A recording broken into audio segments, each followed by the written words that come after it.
एक दिन मियाँ तानसेन से अकबर की कॉन्वर्सेशन हो रहा था, बात हो रहा था, तो उनने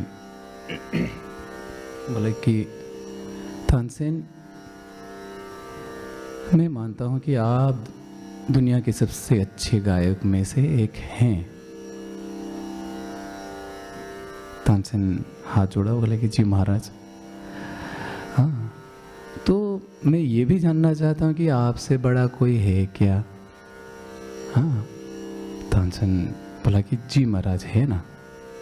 हाँ, पूरा अकबर शौक हो गया, क्योंकि वो तो जानता था कि यही सबसे बेटर है मेरे लिए, ये सबसे बड़ा गायक।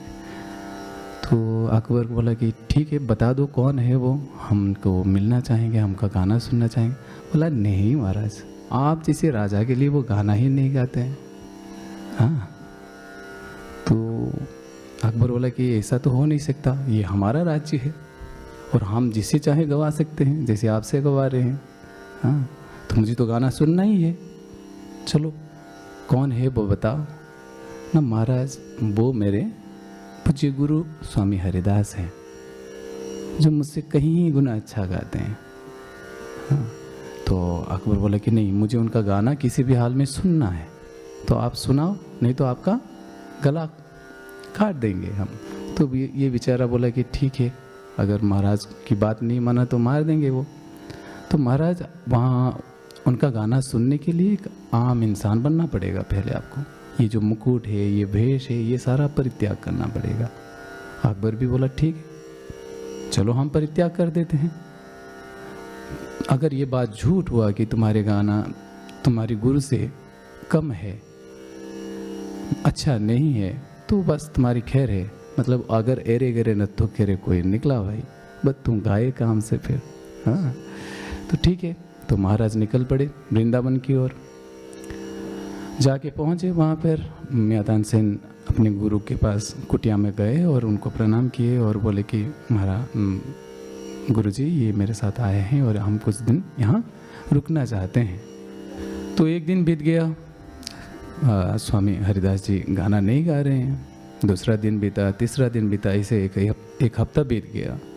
तो अकबर को संदेह हुआ कि यार ये झूठ बोल के मुझे लेके आया है, ये तो गाना ही नहीं गा रहे हैं। हाँ, तो जाके तानसेन को बोल रहे कि यार तुमने सही में, ये तुम्हारे गुरु हैं और संगीत साधक हैं, तो संगीत साधना करना चाहिए ना। ये तो कुछ नहीं कर रहे हैं, अपने गाय को वो दे रहे हैं, घास दे रहे हैं, यहाँ जा रहे हैं, वहाँ जा रहे हैं, पक्षी को दाना डाल रहे हैं, खाना पका रहे हैं। हाँ, ये तो लग नहीं रहा है, गाना तो नाम ही नहीं है इनके पास। बोले कि महाराज, आपको अगर गाना सुनना है तो सब्र करना पड़ेगा। तो ऐसे करीबन 20 से 40 दिन बीता। तो महाराज भी वेट करके हैं और तानसेन भरोसा देते जा रहा है। तो जब 40 दिन बीतते जा रहा है, तो एक दिन सुबह ब्रह्म मुहूर्त में तानपुरा की गूंज सुनाई दिया।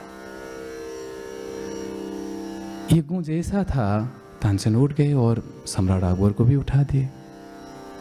और सिर्फ तानपुरा की गूंज से ही अकबर एक अलग ही दुनिया में चला गया, सिर्फ तानपुरा के गूंज से ही। फिर गाना शुरू हुआ। गाना ऐसे शुरू हुआ, सारे पक्षियां आ रहे हैं, हिंस्र अहिंस्र सारे पशु मिले हुए हैं, कोई किसी को खा नहीं रहा है, कोई किसी को कुछ नहीं रहा, सब साइलेंस। ऐसा गाना चला, देवताएं फूल बरसाए आसमान से।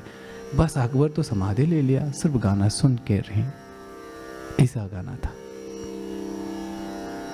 तो करीबन चला होगा 2 बार तक गाना। फिर गाना खत्म हुआ तो अकबर आंखें खोला और आके उनके पैर में गिर गया। तो मैं सम्राट अकबर हूँ, आपकी गाना सुनने के लिए आज तक यहाँ पे था। तो स्वामी हरिदास बोल रहे, पता था मुझे, और आपके अंदर जो राजा होने का अहंकार है, वो जब तक नहीं जा रहा था, मेरे अंदर से गाना निकल ही नहीं रहा था। मैं क्या करूं? जब तुम्हारे अंदर से वो राजा होने का अहंकार चला गया, तुम एक आम इंसान बन गए, तो मेरे अंदर से वो स्वतः निकल के आया। तो देखिए, इस बात से आप क्या अनुभव कर रहे हैं। हम अगर संगीत सुनेंगे तो सबसे पहले समर्पण की भाव कितना आना चाहिए। हाँ, और करने वाले की तो समर्पण अलग ही होना चाहिए। तो रास्ते में आते वक्त अकबर तानसेन से पूछ रहे हैं कि तानसेन, तुम्हारा गाना तुम्हारे गुरु के जैसा क्यों नहीं है? बताए तानसेन क्या बोला होगा?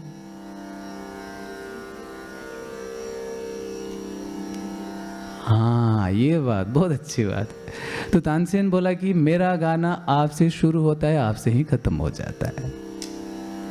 कहां से? आपसे शुरू होता है, आपसे ही खत्म हो जाता है। और उनका गाना उनसे शुरू होता है, उनसे खत्म होता है। इसलिए उनका गाना इतना है, मेरा गाना इतना है। तो यहां से हम संगीत के दो पहलुओं पर विचार कर सकते हैं। संगीत एक कन्वेंशनल म्यूजिक है, एक यूनिवर्सल म्यूजिक है, इसको अल्टीमेट ट्रूथ ऑफ म्यूजिक कह सकते हैं। एक परमार्थिक संगीत है, एक व्यवहारिक संगीत है। तो आज जो भी संगीत आप सुन रहे हैं उसमें से 100% संगीत जो है वो व्यवहारिक संगीत है। परमार्थिक संगीत सिर्फ जो लोग गाते थे वो लोग तो आज तक दिखे नहीं। मुझे 20 साल हो गया साधना करते करते, सिर्फ व्यवहारिक संगीत ही दिख रहा है। इसलिए संगीत में वो बात नहीं है जो बात स्वामी हरिदास के संगीत में था।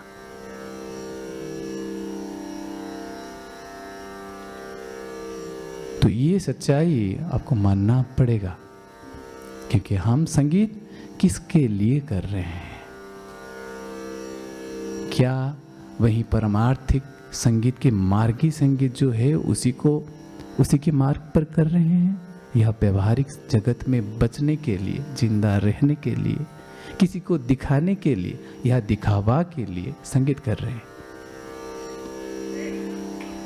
ये आप सबको विचार करने की आवश्यकता है। मियां तानसेन जी अपने हर एक पद में सम्राट का ही गुणगान किया है, जिसको हम अगर चापलूसी बोले तो गलत तो नहीं हो, गलत तो होगा ही, क्योंकि इतना बड़ा विद्वान है। पर यहाँ पे और एक भी बात है, क्योंकि स्वामी हरिदास विद्वान और आचार्य थे और बहुत ही बड़ा संगीतज्ञ थे, बहुत कम लोग जानते हैं। क्यों?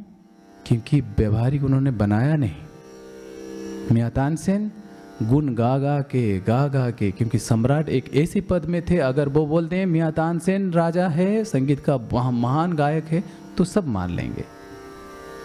क्योंकि जो ऊपर की पद में रहता है, अगर प्रधानमंत्री के साथ मेरा बात हो, वो प्रधानमंत्री बोल दे कि इसका संगीत सबसे बड़ा है, तो सब लोग बोलेंगे हाँ इसका संगीत बड़ा है। तो ऐसा ही हुआ हो सकता है। तानसेन को हम कोई भी बच्चा जानते हैं आज। वजह ये भी हो सकता है, वजह ये है हो सकता है इसलिए हम स्वामी हरिदास जी के बारे में जानते ही नहीं हैं। अपने गुरु से मैंने ये बात सुना, और जब से सुना संगीत में वही सच्चाई ढूंढते ढूंढते मैं आज भी ढूंढ रहा हूँ। और कभी कभी वो दिख जाती है एक सटल मोमेंट में, और कभी कभी वो चला जाता है। वो अस्थाई है, वो एक अपार विद्या है। और मैं इसलिए लिखा एक जगह कि सूर सागर की लहरों से छलकती, सूर सागर की लहरों से छलकती अनुबिंदु के छलकते ही कभी धूप कभी पवन, नहीं तो खुद सागर ही निगल लेता है मुझे। कभी धूप कभी पवन, नहीं तो खुद सागर ही निगल लेता है मुझे।